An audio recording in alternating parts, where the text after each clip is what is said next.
The Kathleen Wynne government of Ontario is wrong to want to force private companies to have gender quotas. That is the topic of tonight's Byline. I'm Anthony Fury, filling in for Brian Lilly.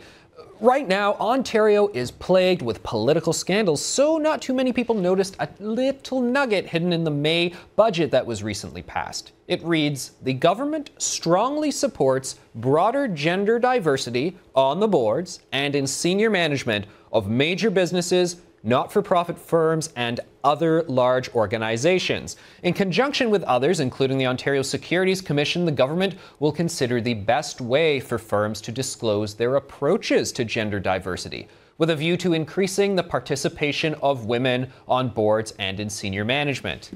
This, folks, is huge news. This is the government saying it is going to tell private companies how to select their staff. This is massive government intrusion. Let me tell you, if they can get away with dictating how businesses hire, well, they can get away with anything.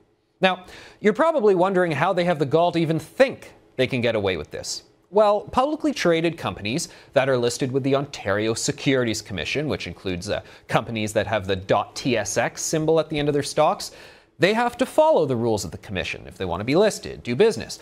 Now, the rules are generally to do with fraud, disclosure of information, stuff to make sure we have a level playing field in free market capitalism. The rules are not supposed to be social justice agendas about diversity, but arguably, those rules could be introduced and the companies would have to follow them. The OSC, I should add, is a provincial government commission. Now, in an interview the other week with the Globe and Mail, Minister for Women's Issues, Laurel Broughton, confirmed her government is serious about this. There are no rules put on the table yet, but they are reportedly considering what's called a comply or explain approach. That means companies either work towards gender parity or they explain why they somehow can't, maybe because there's not enough women in their industry. Now, the rationale for this, it's not coming out of nowhere. Women, they make up 50% of the population. However, they only comprise 10% of corporate boards of directors. That figure has been constant for several years now. Half a dozen countries in Europe, they've already implemented similar legislation. Ontario already practices this with publicly owned corporations, and they're reportedly at 47% female representation. Fine. But those are the companies Ontario owns.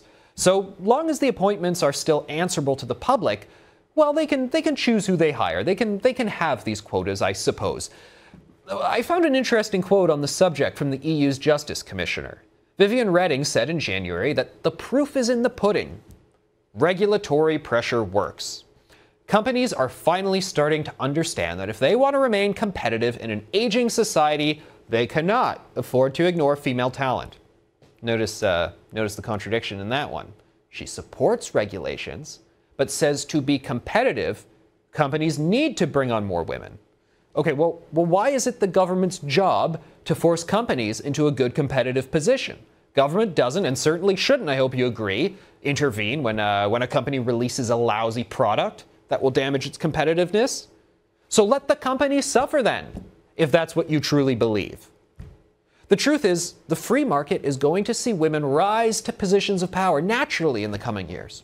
According to Statistics Canada, women make up 50% of those enrolled in post-secondary education, despite only being 50% of the population. Every year in Canada, 75,000 more women graduate from post-secondary education than men. So in a dozen years, we're going to have 1 million more new female grads than male grads. The future belongs to women. So maybe when I'm an old man, they'll make up most of the boards of directors. Whatever. I couldn't care less. I'm not going to want legislation then, 40 years later, to make up for this. We should be judging people based on their performance and their achievements, obviously. Not on gender, race, religion, and other particulars. Any suggestion of quotas this day and age is just condescending. We don't need legislative affirmative action by gender in the 21st century. Also, quotas at government agencies is political correctness, something to be avoided. But quota legislation for private companies is simply the government violating our freedoms. And that's the Byline. Joining me for more on our top story of the day, Candice Malcolm is the Ontario Director of the Canadian Taxpayers Federation. Now, Candice, this is a startling statistic. 50% of women make up the population, only 10% are the composition of boards of directors. Do you think there's a role for government in rectifying this, getting them up to parity? Absolutely not. I think that the government of Ontario has a big job of balancing the budget and getting rid of the massive debt, and they really shouldn't be getting into private boards and private companies and how those are structured. You know, if more women wanted to be on boards, I'm sure they would be. I don't think it's about ability. I think it's about choices that women are making, and it's absolutely not the role of government to step in and force a board to hire a woman that it might not be up to task or up for the job, quite frankly. Where do you think this comes from? Because I understand when the first pushes for affirmative action, particularly race-based, started appearing in the first sort of post-segregation times after they dropped a bunch of laws in the U.S. People started lobbying for this stuff. But gender quotas, 21st century, to me it's a little mind-boggling. I mean, I'm a millennial. I'm born in the early 80s. And it just strikes me as odd that anybody who has a clear assessment of how people think today, most of us couldn't care less. We just couldn't care less who our boss is. Right now, as you know, the premiers of the most important provinces, the biggest provinces in Canada, are all women, and I don't care. I care about their policies. I care about the quality of their judgments. Absolutely. I think this is a distraction. I think that the Ontario government is struggling. They're not doing too well on a number of fronts. So doing something like this to raise a profile of a pro-women's issue, I think they're trying to, you know, grasp some popularity, but it's entirely what you said. It's outdated. It's based on an old model of trying to achieve some kind of equality among sexes, and that's been achieved. I think women now have as much opportunities, if not more, than men. There's just as many women in universities, in law schools, med schools, all different kinds of sectors. And you know, for a government to come in and say, hey, these corporate boards don't have enough women, and if they did, the boards would be, or the companies would be making more money. I think it's just bad policy. I don't think that the government should have this kind of role. And you know, if companies ran their companies the way governments do, they'd be broke. And the government of Ontario is broke, and they're out of ideas. So I think this is just fishing for some kind of a good news story, and it's failing. So you're calling it outdated. However, there is a quote I want to put up of a woman who has an even harsher language for this sort of stuff. In a 2012 interview with the Globe and Mail, Maureen Sabia, chairman of Canadian Tire, not chairwoman, not chairperson, she's very specific that she's the chairman. Ms. Sabia says, quotas, as far as I'm concerned, are insulting to women. I think feminism got hijacked by the left. What do you make of that?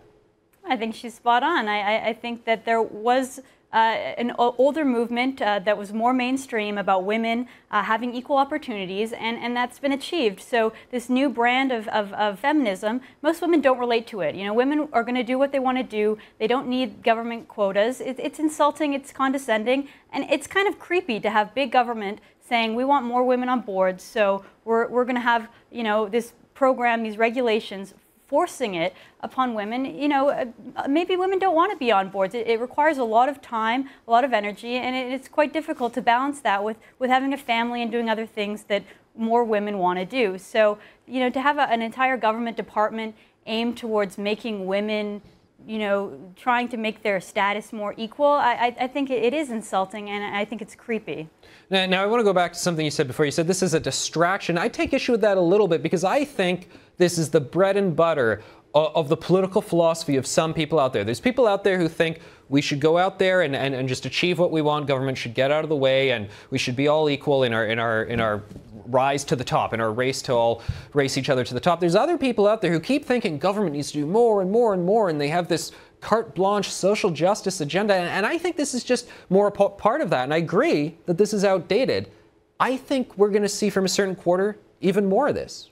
Well, I think you might be right about part of that. I mean, Premier Wynne is coming from more of the radical fringe of the Liberal Party, and this is the kind of thing that her social justice agenda might take issue towards. But I think that the majority of people fall somewhere in the middle, and they don't want government to have total control of their lives, and they don't want the free markets to either. So I think for most people, this could be seen as something that the government is trying to promote women. But when you really look at it, it's just it's insulting and it's condescending towards women.